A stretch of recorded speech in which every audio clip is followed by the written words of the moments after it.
I quickly want to update everybody on what is going on currently in the United States with the race for the new chair of the Fed.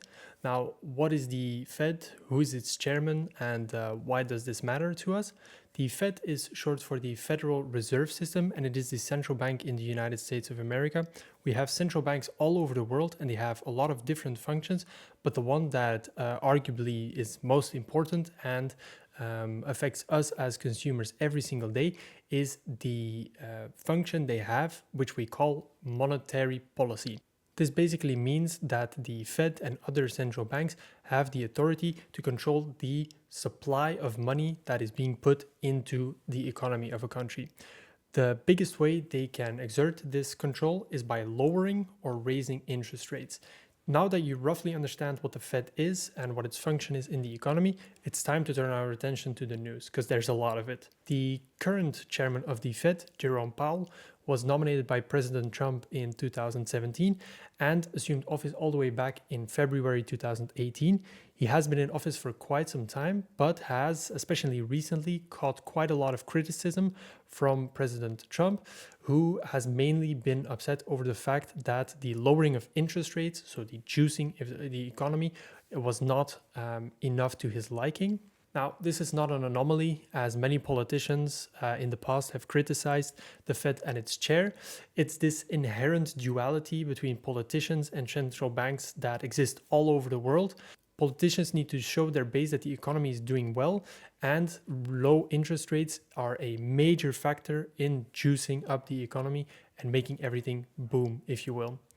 Jerome Powell's term is up on May 15th, and President Trump has made it very clear that he would not like to re-extend the term, and he intends on switching gears with a new Fed chair.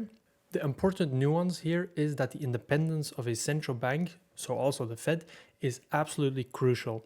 When financial markets no longer believe the Fed or another central bank is acting without any political agenda, it becomes Armageddon.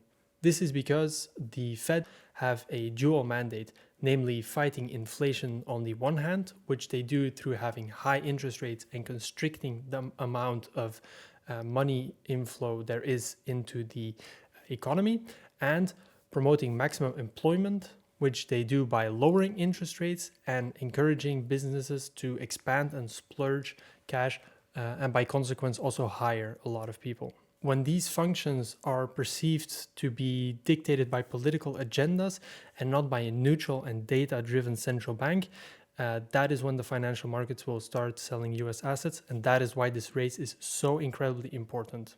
So on the one hand, it is very important as consumers, especially US consumers, but consumers all over the world, just because of how important the financial markets are in the United States and sort of the ripple effect it has on consumers worldwide. And then on the other hand, it is very important for investors to keep an eye out on this, as the financial markets will pay really close attention to this race and will really dissect everything there is to dissect about this. On January the 30th, 2026, the news broke that Kevin Warsh was going to be the nominee from President Trump to become the new Fed chairman. However, we'll have to see whether this nomination actually materializes and if Mr. Warsh can actually assume office.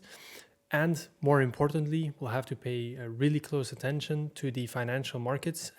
It will be hugely fascinating to see how they perceive this nomination, and if the appointment goes through, how they will react to that.